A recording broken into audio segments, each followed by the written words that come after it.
Damage doesn't look that bad. This panel beat this back into shape, or the best that I can.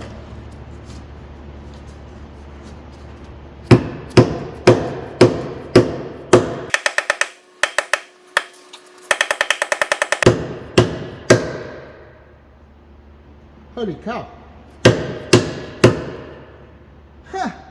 It's actually looking really good. A little bit more.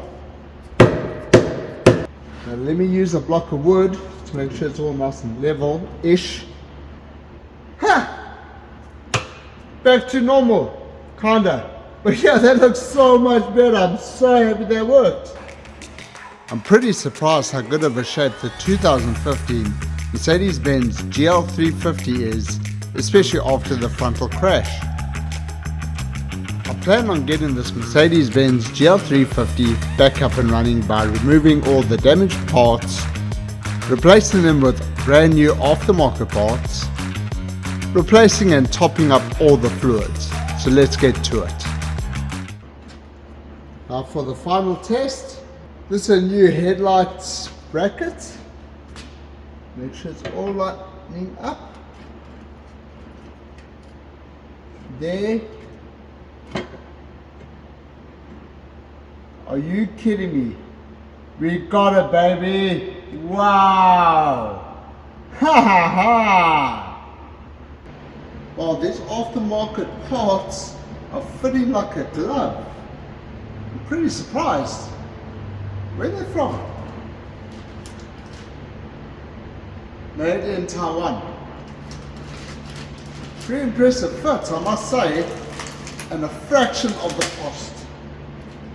I've already got the top railing all together for the headlight mounts and the upper radiator support. It's like a big jigsaw puzzle, and everything is fitting so good. So this is why when I loosen or remove a nut or a bolt, I put it back in the same place, because when I got the new replacement parts, it didn't have any nuts or bolts. So if I line it up, you can see it matches exactly. So all I did is just take the nuts or bolt from the existing old part and put it into the new one, and it fits perfect. So I know exactly which bolt goes where, why and how, so I don't need to go spend money on replacement bolts and nuts and stuff like that. Here's the old broken radiator, condenser and fan assembly. Thankfully I have brand new assembly on the way. Thankfully I kept all the existing parts from the Mercedes, so I can check back and see how to assemble all the parts back together, just like how I'm doing the radio assembly right now. This is the heat sensor that did not come with the new replacement radiator. No big deal, I removed the sensor from the existing radiator and reinstalled it onto the new radiator. I just used some zip ties to hold it into place.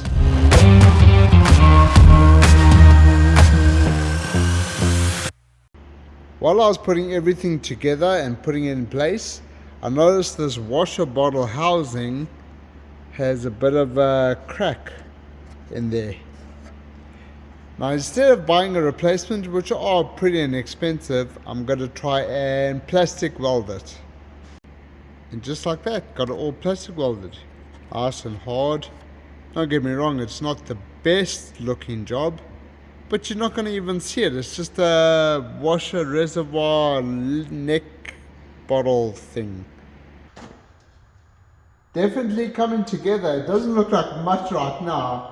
I'm waiting for a couple of things to come from overseas so I can mount the radiators, get these hoses all connected. These are the transmission hoses, which I've learned I need to drain the transmission and refill it. There's a certain process to do that. And I've got the washer fluid reservoir assembly in place, kind of loose. But yeah, it's not going to be leaking or anything like that. That plastic weld did the job. Besides that, I know which wires go which way, why and how. On to the next thing.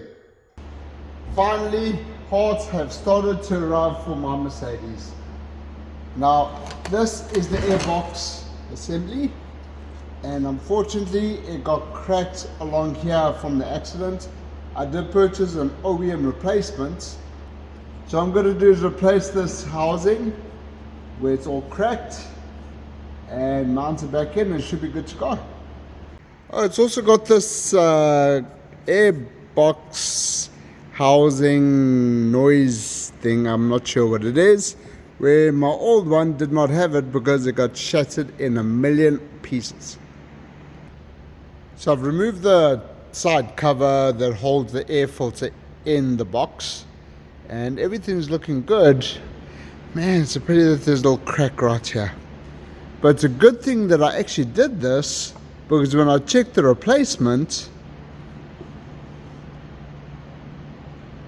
that's not looking good.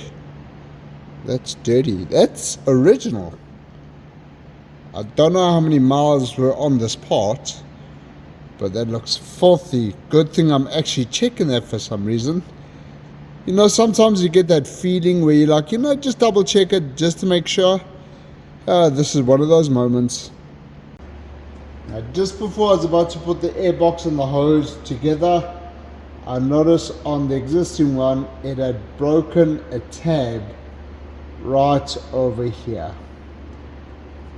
It's shattered somewhere. It's somewhere.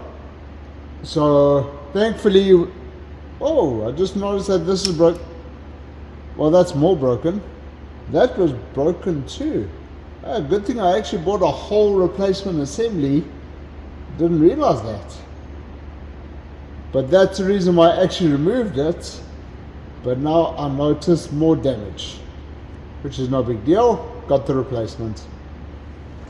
Okay, got the adapter plate on.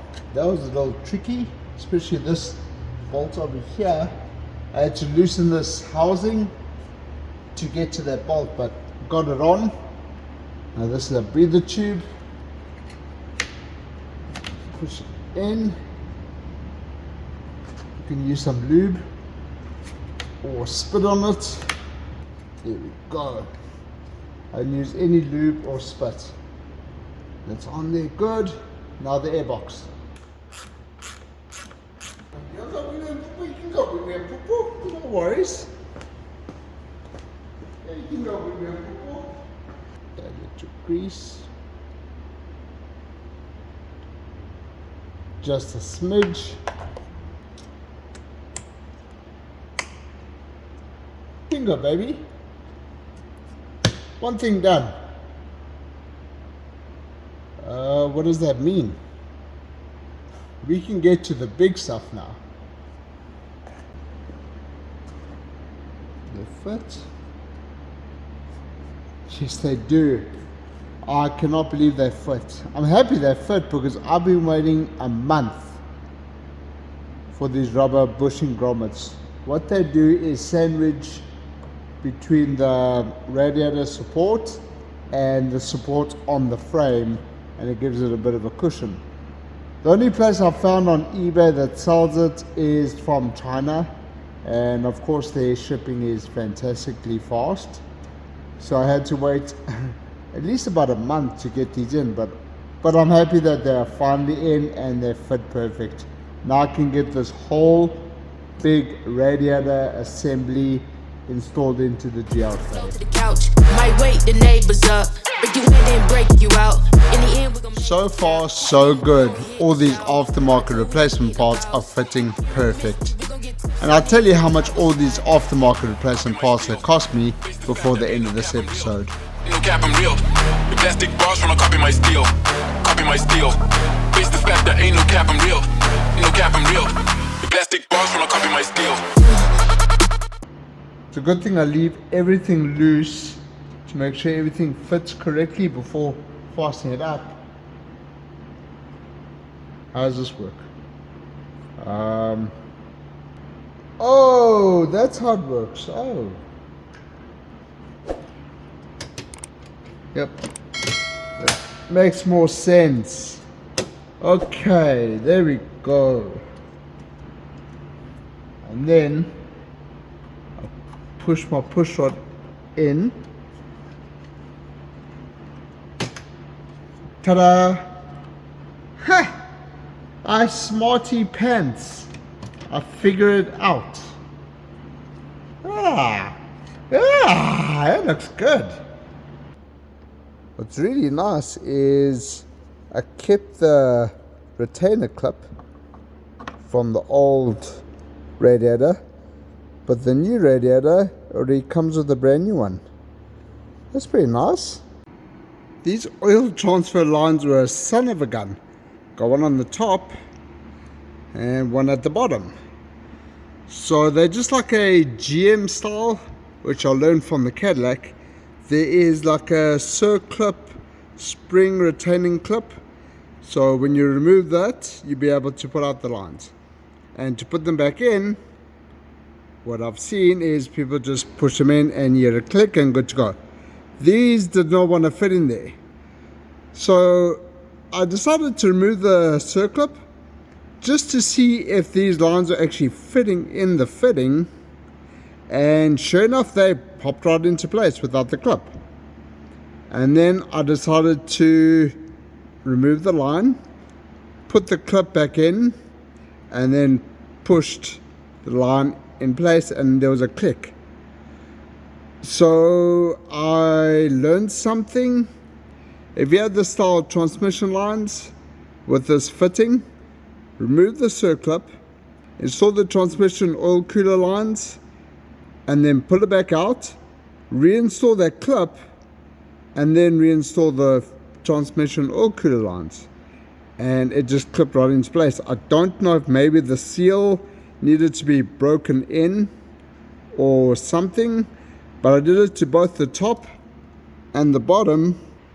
Now to get to that portion, I did have to remove some pieces from the Mercedes, but it was nothing major. I can just reinstall them back on. And there we go, we got all the pieces back together how it should. Now I can start fastening up all the bits and pieces and get this front end secured in place now. Everything's looking good.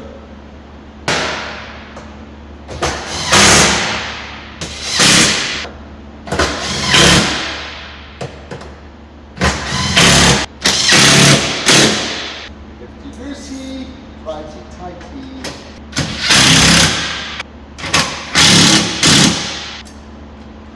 Jeez, that is strong. Wow, that's better. Starting to look like a GLK again, in a way. Now I can start putting fluids in the GLK, things like antifreeze, transmission fluid. I'm also going to do an oil change as well on the GLK. I don't need to, but it's just peace of mind knowing that I did an oil change and everything is all nice and fresh. Now just keep in mind that this is a fresh, brand new radiator. It's got no fluid whatsoever. There's actually no fluid in the car, I believe. But that's all going to change. I'm using Xerox Valvoline G40. It's a 50-50 mix. It's an orangey pink kind of fluid, which is specifically made for German vehicles like Audi, Mercedes Benz, VW and Porsche. And that's what the owner's manual says I need to use. So I'm going to put as much as I can into this reservoir. I'm going to start up the GLK after I put all the other fluids in, get it all flowing through the whole system, and then top it off afterwards. Now one thing I need to be very, very careful is antifreeze is very poisonous to dogs, cats, any kind of animal. It's got a sweet flavor to it where they think it's absolutely delicious, but it's deadly. It's almost poisonous to them. So if I do spill any, I need to make sure I clean it all up right afterwards.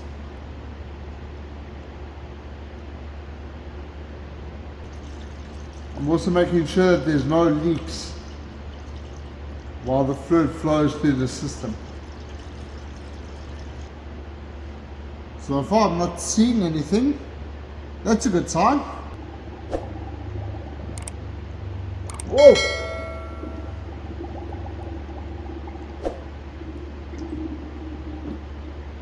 Listen to the gurgles.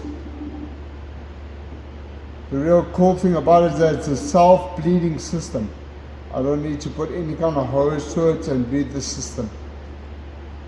Oh, that's 2 1-gallon jugs already. That's enough. 2 gallons should be fine until I turn over the motor and it starts bleeding through the system. Then I'll add more.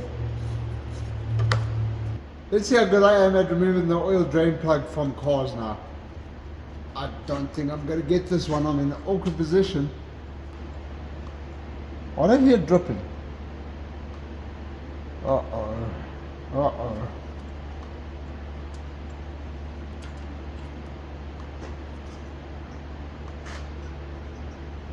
Wow, that oil is black.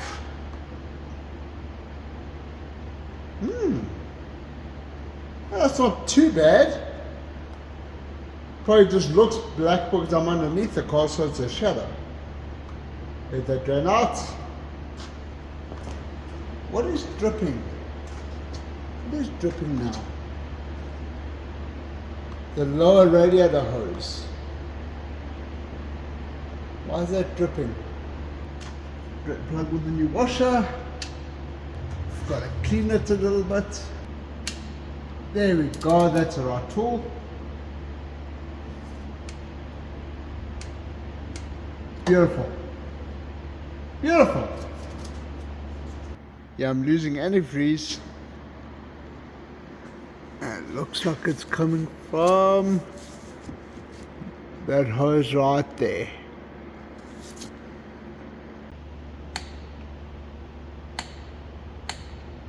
$25 Newton meters. New oil filter, new O-rings, all good. Now for oil. So the manufacturer suggests 6.9 quarts. This is a 5-gallon right here, which I'm spinning all over the effing motor. I should use a funnel. My bad. I know for next time. Yeah, I'm using a full synthetic 5W30 oil. There are so many different oils that you could use on this engine, but I'm going to use 5W30. Now if you ask yourself, why did I show myself spilling oil on the engine and all these mishaps and everything like that? I like to keep it real and show my flaws. I'm not perfect in any which way, shape or form. I do show my flaws. And me spilling oil on the engine was one of them. So that's 5 quarts already, plus 1, that's 6. 5 plus 1 is 6. Yep, 6. Let's double check myself. And this would be 7, which I'm not going to fill up completely. I'm going to leave a little bit, so it's 6.9. Although most of it might have dripped on the engine, which I've cleaned up, so maybe I should be okay. I mean, honestly, any kind of V6 does burn a lot of oil, so if I overfill it, it's no big deal, but I'm going to underfill it, and then when I start the engine, top it up as I need. Yeah, that looks about right. There's 100 milliliters left. And I swear, if this vehicle doesn't have a dipstick, doesn't have a dipstick, doesn't have a, what is this? Nope, that's not a dipstick. Does it have a dipstick? But the one good thing is that the engine does have oil. How much? I'm not too sure yet, as there's no dipstick. Why is there no dipstick? I just drained out most of the antifreeze from the system, and I see here on top, it's the upper radiator hose. Now there is an O-ring around there, which I'm sure could be an issue. It could have been bad, because everything else looks good, including the O-ring. Now, I've seen that this hose is a problematic issue, and I wouldn't be surprised, especially from the accident, that this somehow has been damaged. Although everything looks symmetrical, perfectly fine, no problem there. This is the existing radiator that came off the GLK from the crash, and that does look a little whopped out. I mean, it could have been damaged during the accident. I mean, I am seeing a little issue there, so the hose could be broken. I could go ahead and purchase a whole new O-ring and replace it and see if that works. I might just buy a whole brand new hose and replace it, and then I know I don't have to worry about it in the future or anything. Because that area there looks a little wonky too. I don't know if you can see in the camera, it's not exactly symmetrical, and that's what could have caused the issue where it actually whopped out the hose itself. I'll get another one and see what that does. That's right, Baba, it's all ice. Freezing cold. And you love this weather, huh? Hey, here's a big boy. Even his rope is stuck to the ice. He loves it.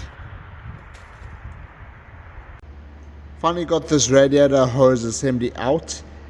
It was so annoying, especially with something happening over here. I have to remove this whole assembly just because of a small little leak here. But the vehicle's in a crash. I've got a replacement hose coming. I've got this piece coming. I don't need that piece, as that piece is perfectly fine. But in the meantime, I can start adding transmission fluid to the GLK.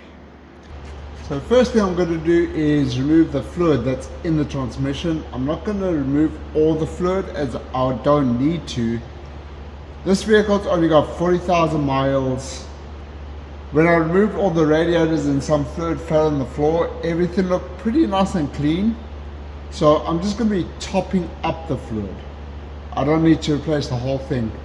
And inside here there's actually some kind of filter that a little bit of fluid will come out, but as soon as you tip it over, a lot more fluid will come out. And the only way to reseat that is to remove this transmission pan. I don't want to remove this transmission pan because I don't need to do a service. 40,000 miles, the transmission is practically brand new still.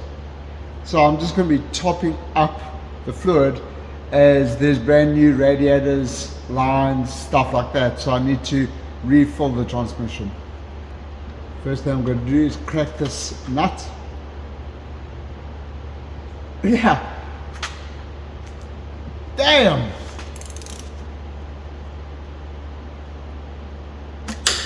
Whoa. Wow, that is on there. Oh, there it goes. The tool loosened it up. And I've got strong fingers. So, I mean, honestly, I doubt that any fluid's going to come out of the transmission. But I want to make sure. Yep, okay. Ooh.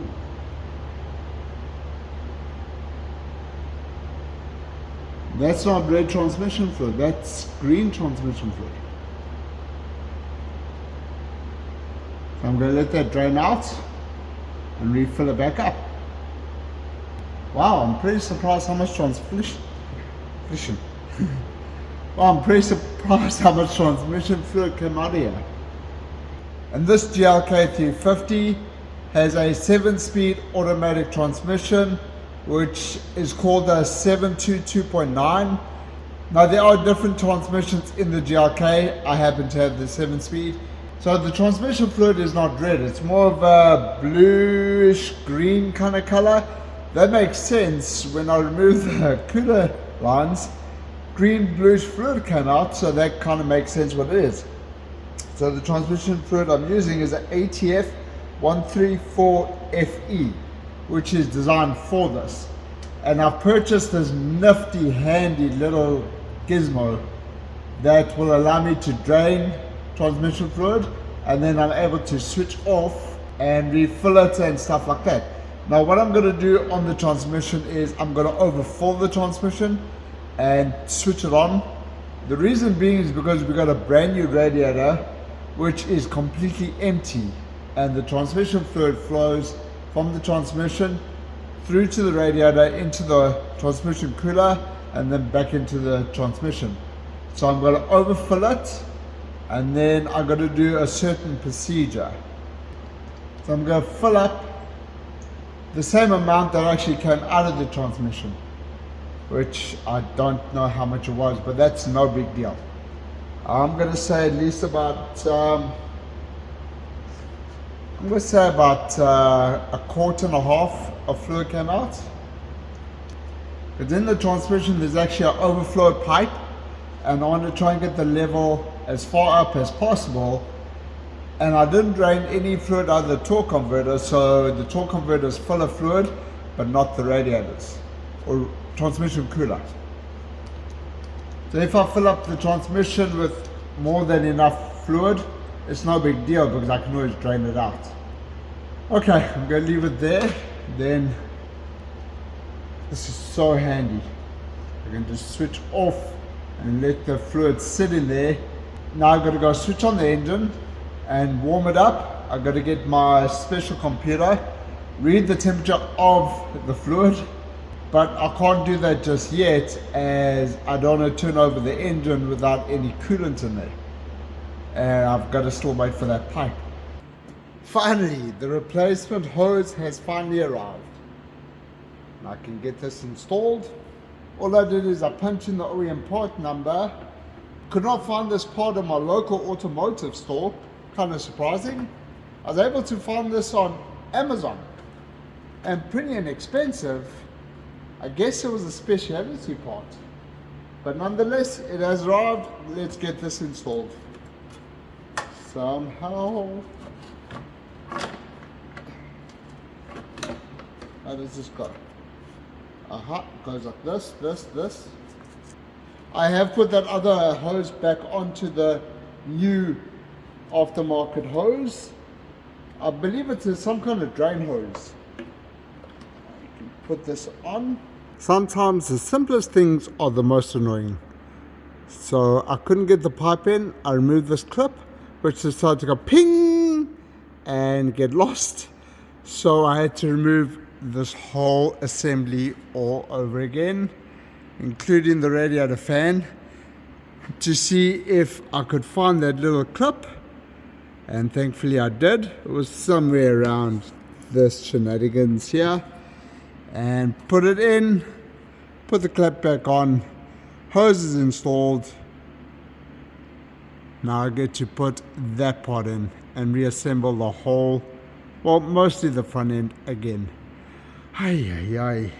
Sometimes crash damaged vehicles are a pain in the...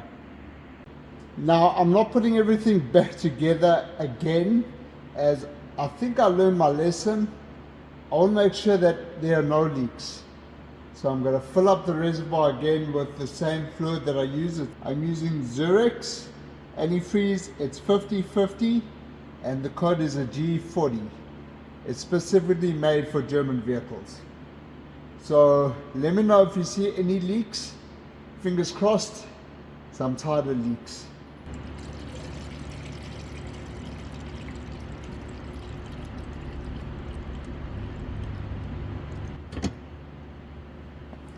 I hear fluid rushing. Are there any leaks? I think we are golden. I think we gotta be, because the O-ring on this new aftermarket hose was extremely thick, like really thick compared to the OEM one. Yet the OEM one's been on here for a minute, so it's brand spanking new. But I think we're golden. Okay, so we do know that the Mercedes does run and drive. Now I need to check the oil level. Also remember when we did that transmission, added more fluid to it. I need to run the transmission through the gears and see how the level is, and there's a certain procedure how there is to do for it. But first I want to make sure that I don't have any more leaks and get all the fluids running throughout the engine and so on and so forth.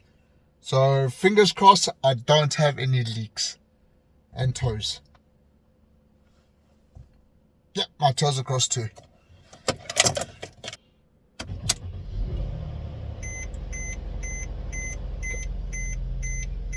Let's let the GLK warm up and check all the fluids.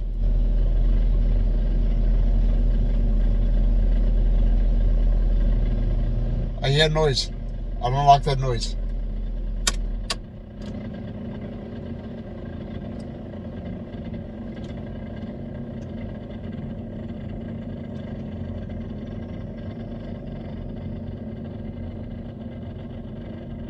That doesn't sound good. What is that now?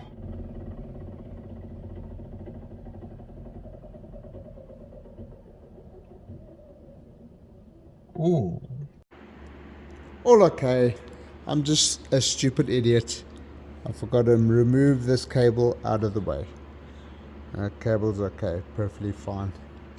Move that cable out of the way. It was hitting on the fan or the belt. One of those two. But so far so good. Oh yeah, I gotta check if there's leaks.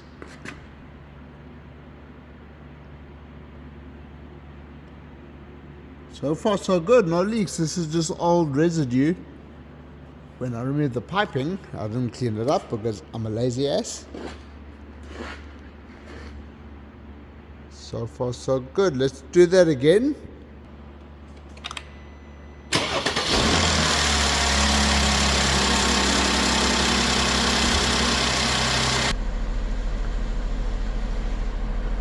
Car is building up temperature. Now I get to plug in my little computer. Where the hell's the OBD? Can't see a damn thing.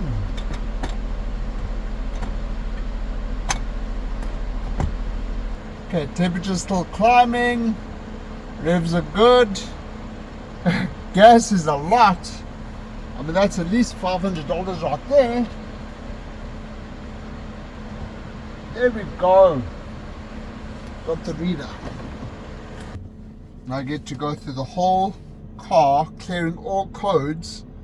I mean, right now I've got headlights, high beams, seat belt, which I'm not wearing, and a check engine. And also an auxiliary battery malfunction.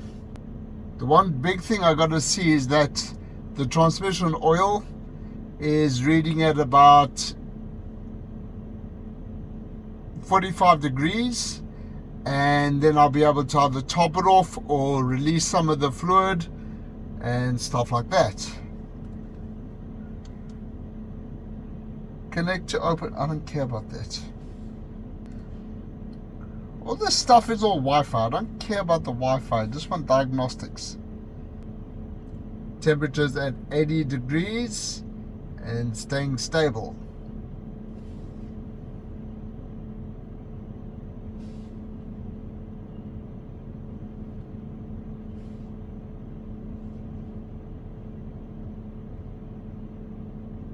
Unable diagnostics test rig.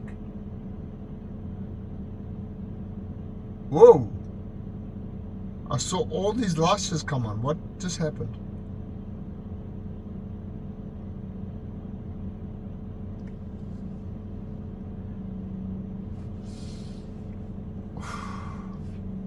See that come on.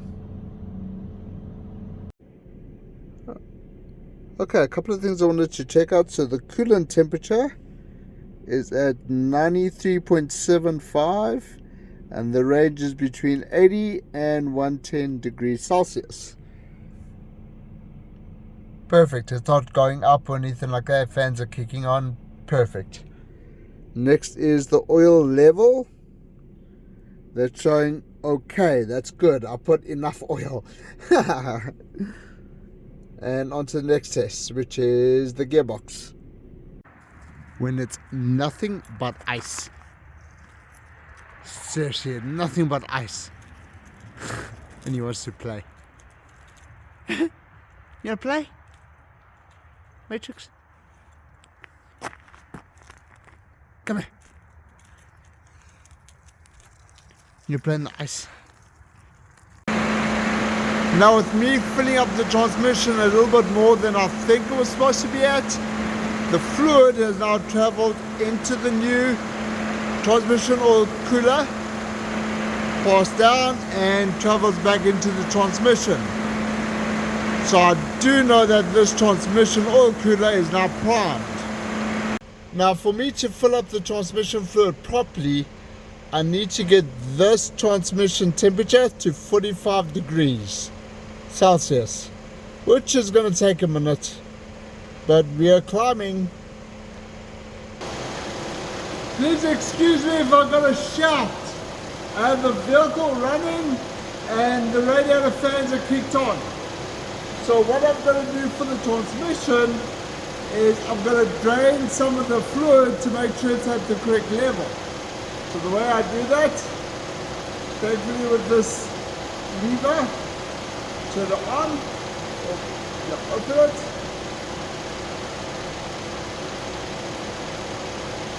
You see how it's dripping out? Okay, now I'm going to switch it off. Now I need to refill the transmission about a quart, additional quart.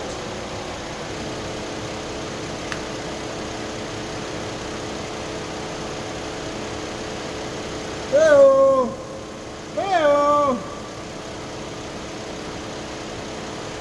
it up.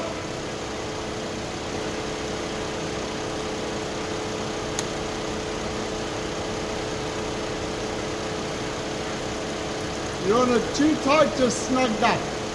There's a brand new crush wash on there.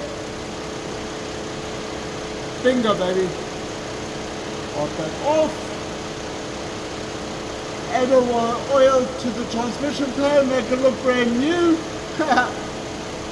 And that's 1722.9 transmission, all refilled. Now the other way you can tell if you've got a 722.9 transmission are by these dimples. If they've got like real long dimples, that means it's a 722.9. Also with the filler cap in the front, the dipstick, if that's white, you don't have a 722.9. But if it's green, you do have a 722.9. Mine is green, 722.9, dimples, 722.9, green, bluish, fluid, done. Woo! And there we have it. We have the whole GLK back together, up and running. All replacement parts have been replaced.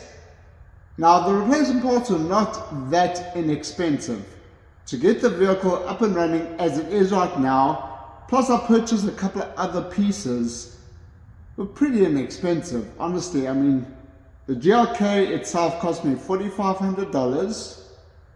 The brand new aftermarket radiator was $144. The aftermarket air conditioning condenser was $65.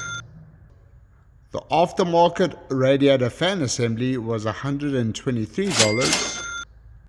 The aftermarket radiator mounting kit was $22. The brand new aftermarket upper radiator hose was $39. The used OEM airbox assembly was $167. The aftermarket front left and front right headlight brackets was $134. I purchased a used white OEM hood with matching fenders, both left and right side. The hood was $900 and the fenders were $750. The great news is that they're white, so they're going to match the GLK. I don't need to repaint them, which will save me money on spray painting the hood and the fenders. The engine oil, transmission oil, engine oil filter, and other miscellaneous filters came to $140.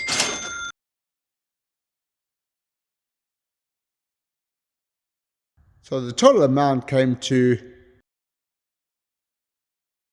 now that's the current cost of the parts I ordered for the GLK at the current moment. But of course, with any vehicle, the price is going to go up, as there might be some pieces that I am missing. Honestly, that's not a bad price at the moment, especially using all aftermarket parts. Thankfully, all the aftermarket parts have been fitting perfectly, working perfectly. I did want to use OEM parts, but I wanted to see what kind of prices I could get for aftermarket, and I'm happy to say that aftermarket parts are working good on this GLK. Thank you very much for watching. If you guys enjoyed this video or learned something new about vehicles, hit that thumbs up button, subscribe to my channel, hit that notification bell when I release new videos on the GLK. We're not finished just yet, we've got a couple more things to do. So catch you guys later. Take care.